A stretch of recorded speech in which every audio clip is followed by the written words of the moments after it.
So I'm Josh, and this is Steven, and we work at Clyso. So our talk today is going to be mainly focused on tooling and also what we do for analyzing clusters. So just a bit of introduction. My name is Josh, and this is Steven. What we do at Clyso is we do support and also development. So there's also tooling, and also we also help with like Ceph support. So just an intro for the talk. The first half of the talk is going to be primarily focused on what we look at clusters and how we analyze clusters. So this is a wide range of clusters, RGW, CFS, RBD, all that. What are the common points that we look at for clusters? And also we're going to be having introduction of like tooling that we use. So the CLI tooling, what tooling that we use on the web, and all that. So the first part is focused on how we analyze the Ceph cluster and try to understand if there's any potential issues in the cluster to help us to debug the issue. So usually the first thing we start is with the Ceph-S or house to see what's the status for the cluster. Usually if you say house okay, it's fine, but it's not. So sometimes when you see this house okay, but you still will get some problems like the pager was screaming at 3 a.m. Or it will work fine for a period of time, but it stops working suddenly.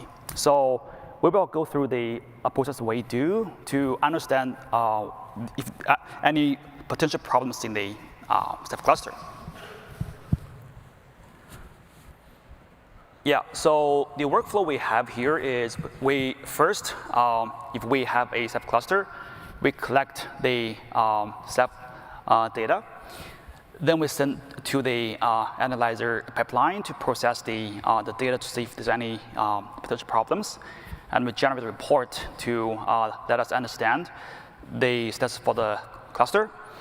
If we see problems or we see the potential issues, we go to the tool called Auto to analyze the data specifically for certain issues. That's the general workflow for the pipeline.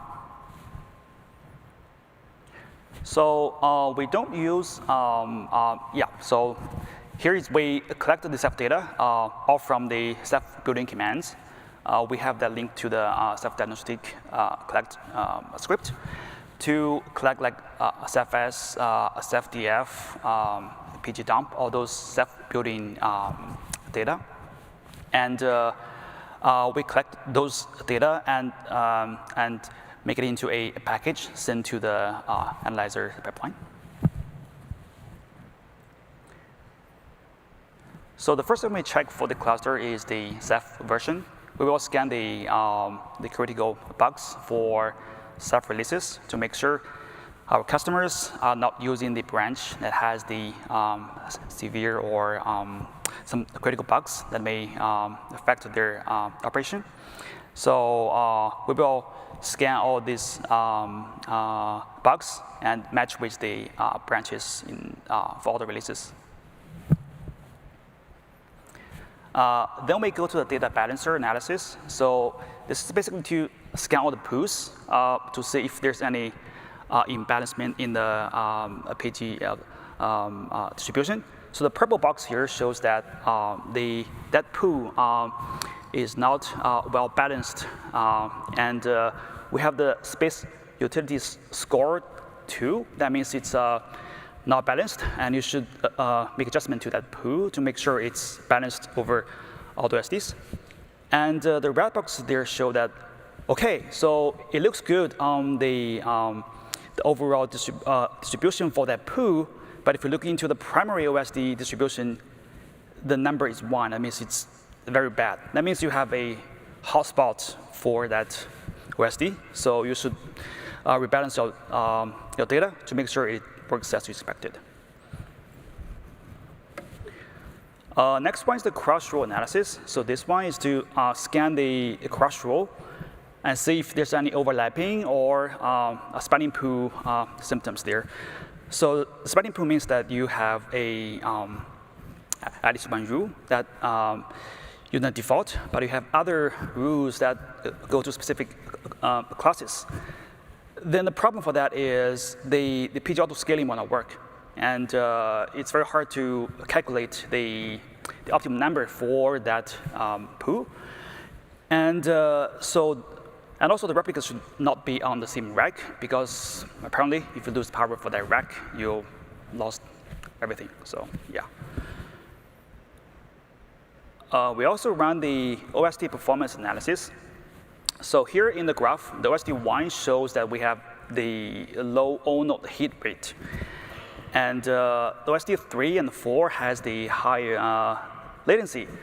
So it could be caused by that your DB wall device is on rotational device, or the OSD memory target is not set as the optimal number. And sorry. And it can also be the result from the first place that the workload is not distributed evenly. So you have this kind of hotspot on certain OSDs. One of the things that we look at for CephFS, we have some like main KPIs that we look for at the MDS. So one of the main KPIs that we look for is like the create and unlink latency of the MDS. So how long does it take to create a file or unlink a file, and what is the MDS looking for? What does that latency look like? We also try to analyze like what CephFS clients also do. So one of the things that a common problem in CephFS clusters is that we have like one noisy neighbor in CephFS, a client that's very noisy that's going to potentially could be disrupting all other clients in the file system. So we have some scripts that we've provided. One of the things that we look for is we do like a client session list, and we have some scripts to kind of analyze that. One of the things we look for, we have some tables on here that we use to analyze. So one of the example, for example, a client that has like a lot of caps and not revoking it. What does that look like? It's very hard for just Ceph operators to kind of understand like where do I even go to kind of like find this information. So we kind of collected some scripts to help out with that.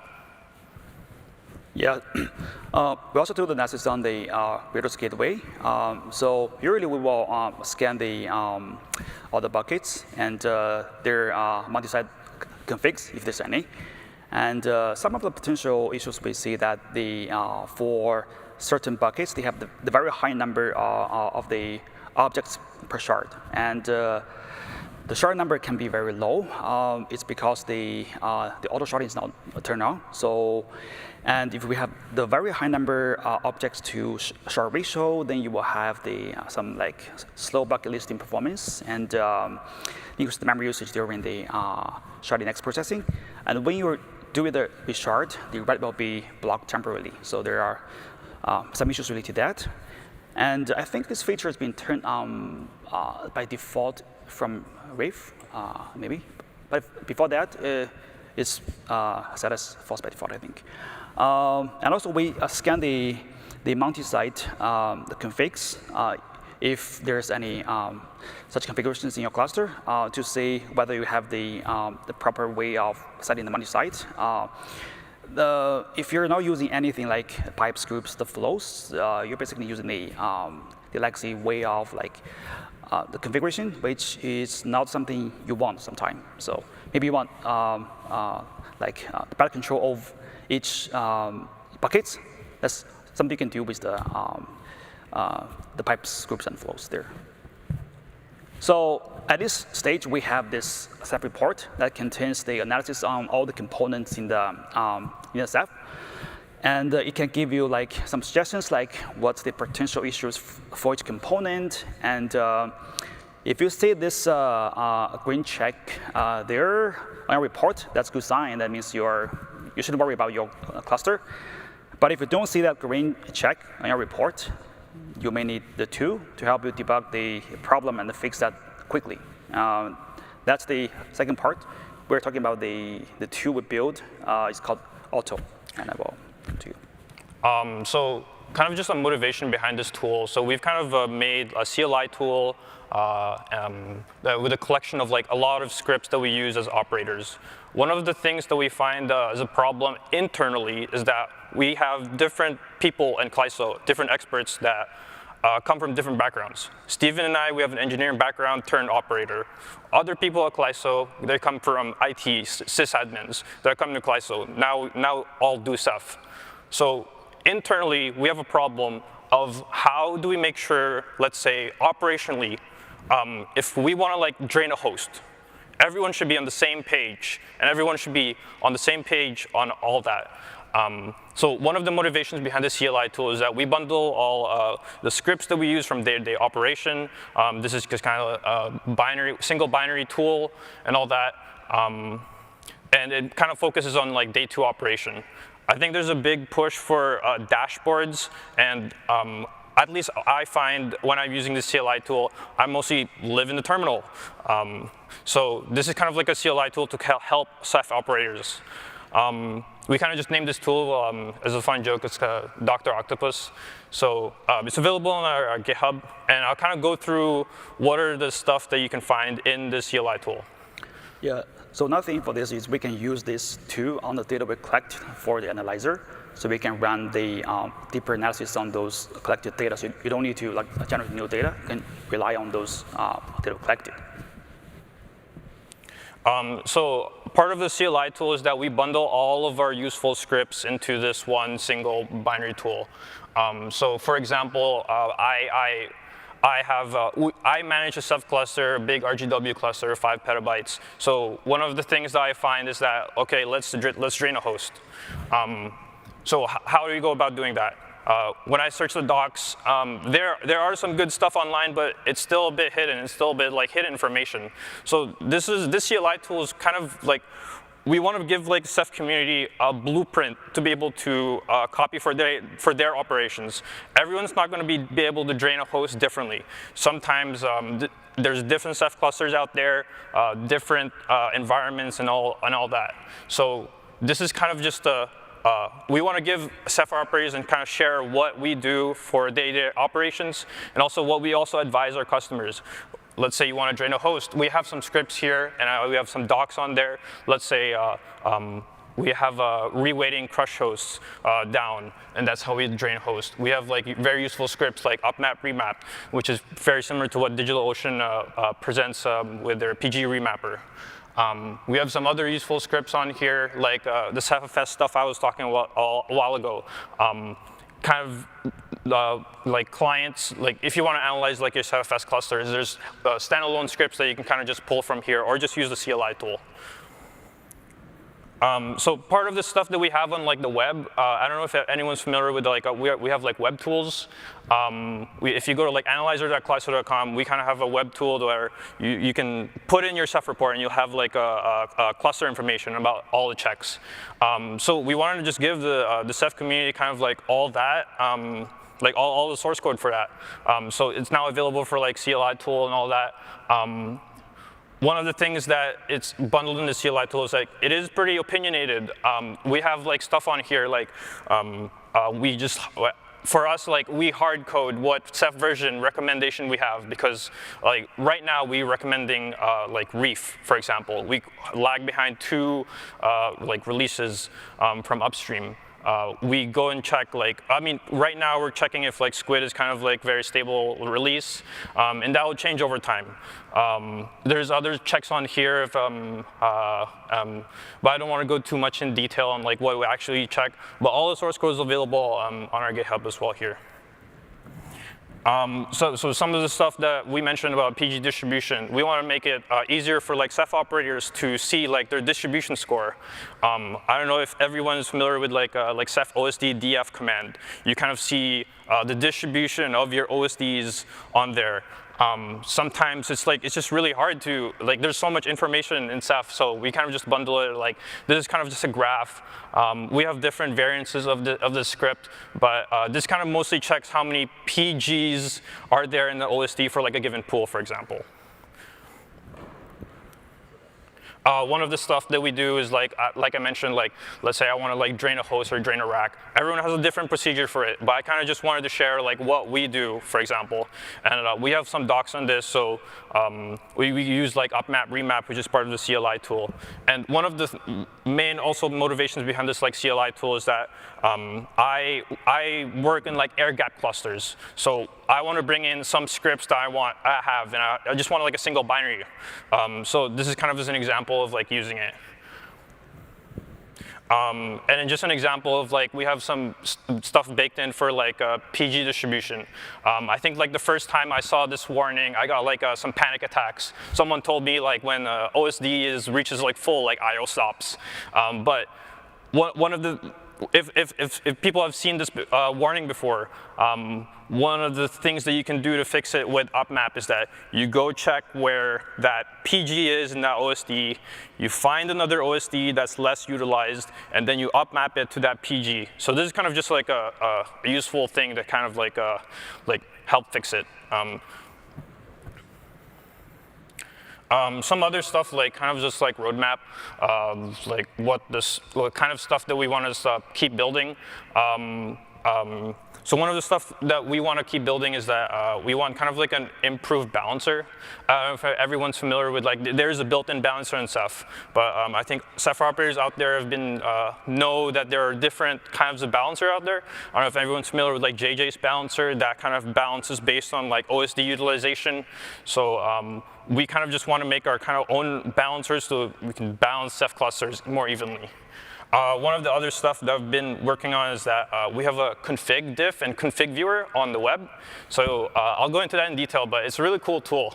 And one of the stuff that we wanted, I want to make as well is like I do use personally the dashboard. It's a very useful tool, but I just live in the terminal.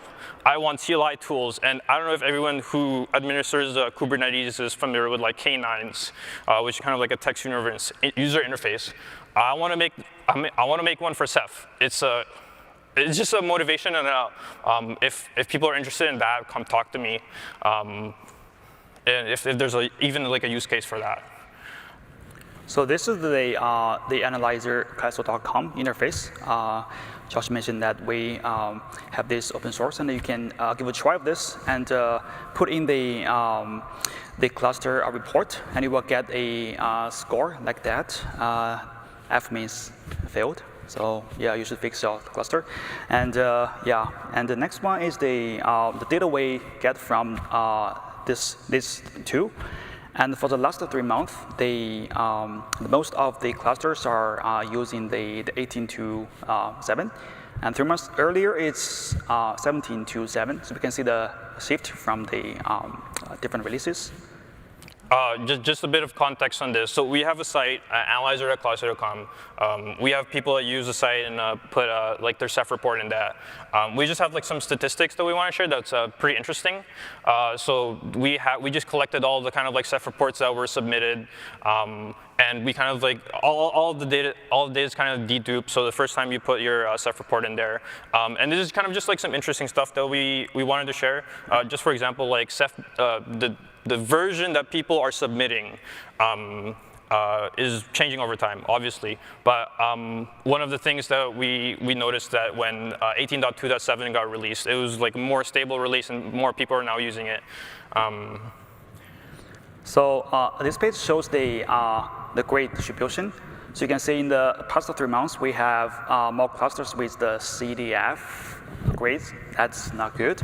But 3 months earlier, we don't really see that distribution over there. So we can use this kind of information to help us to understand why the user, they have this kind of low score for the newer release. And this scoring is kind of just arbitrary. We kind of just sum up all the checks. We have like around like 30, 40 checks in a Ceph cluster, and we kind of just like 80%, like get a B or something. So this page actually maps the score distribution with the version distribution. So on the first graph, you can see that for the last 3 months, the best version with the highest score is 18.2.7. And that's the case 3 months earlier is the 17.2.7. So the most useful thing for this graph is that if you see the version that weighs average, like very low score, then you should avoid using it and upgrade to the more stable version. So one of the things that we put in our web tool is I think is really fun is that we did like a config diff and configurer. So you can compare 2 Ceph versions together and see all the configurations. So Ceph is kind of notorious for having a lot of configurations. So kind of just a query to building this tool is that we actually found out that there's 2,147 configs in 19.2.3. I think in earlier releases it's about like more than 1,900. I mean, obviously some configs are getting depreciated, added, but I think this is just a cool tool because one of the things we help our users is that like Ceph upgrades. If you want to upgrade from X to Y, use the config diff. What are the configs that changed? What are the configs that added?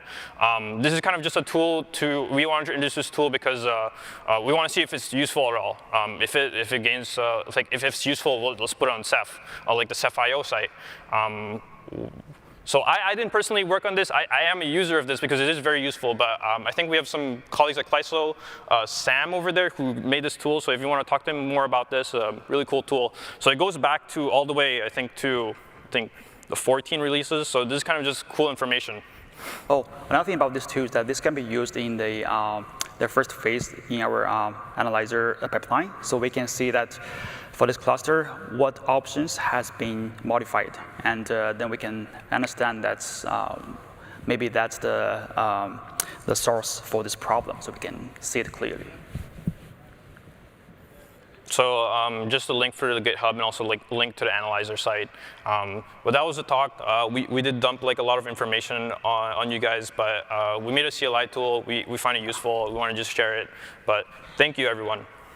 And thank you. So any questions?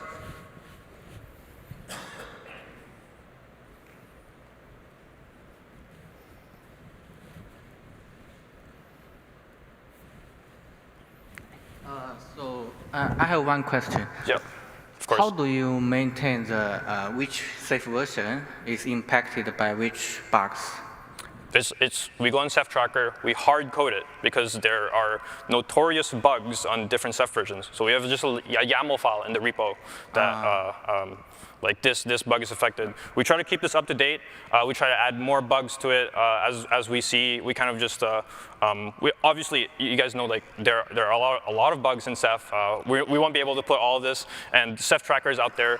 But we just wanted to put like the notorious ones, like Pacific. There's like a PG merging, PG splitting bug, out of memory issue. So we have that on there.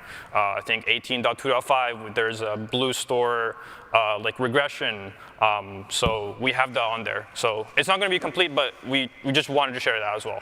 So you really can we see that information? Is that open sourced? Yeah, sure. The whole thing's open source. So the YAML file's on the repo. Yep. Nice. Okay. Oh, and also you can see these kind of bugs in the tracker, and those are the screenshots for the trackers. And we have some like notes there to see that some branches you should be avoided. That's the. Okay, nice. Thank you. Thank you.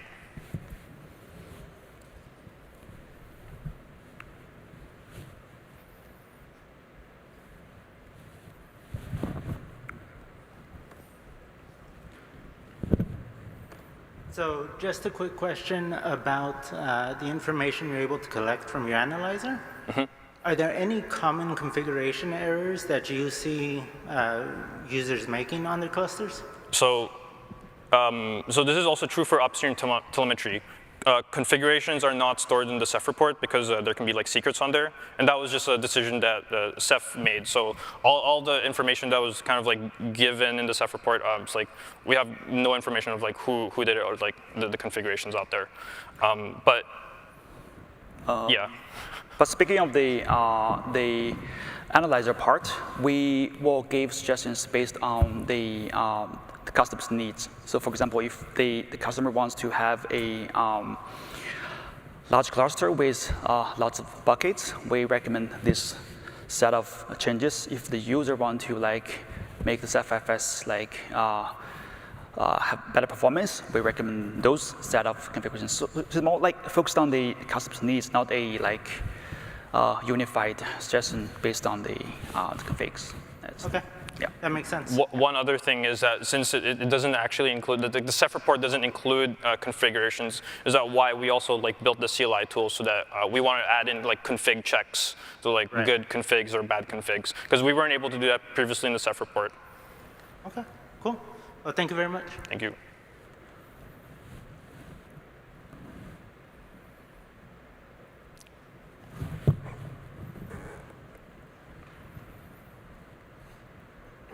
I was just curious, the tables that you have on a couple slides, like in the Yep. beginning, are those generated by any of these tools, or were those tables that you made by hand?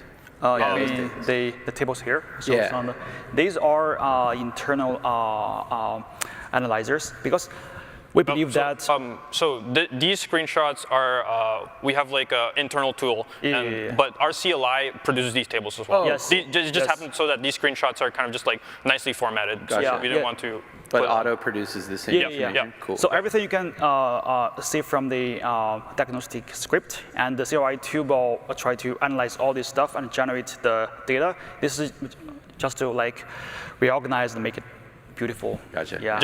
Just for clarification, this table right here is the output of like OSD perf, so it's not an output of auto, but this I OSD hit rate is like something that auto produces because it takes like the perf dump and then it checks it. Cool. Yes, Yeah. and also we believe that how to analyze the data depends on the user. Sure. But the data we collected all from Ceph itself, so that's the purpose. So users should get the same result from the Ceph cluster without adding like some customized stuff. So that's the. Yeah. Cool. Thank you. Thank you. Any more questions?